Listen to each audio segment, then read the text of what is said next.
Ang balaod nun nga nagtinguha sa pagpospone sa SK elections mipasar na sa Senado kagahapon ug naghuwat na lang sa pirma ni President Benigno Aquino III.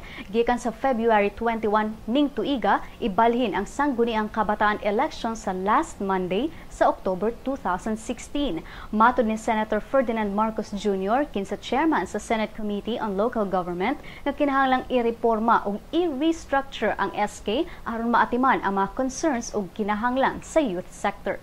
Lakip sa tinguha sa Senate Bill 2401 mao ang pag-isa sa edad sa mga SK officials gikan sa kasamtangang 15 to 17 years old ngadto sa 18 to 24 years old. Dugang sab ni Senator Paulo Benigno Aquino III nga importante nga makorhian ang mga aspeto sa SK alang sa paggama ug mga epektibong public servants.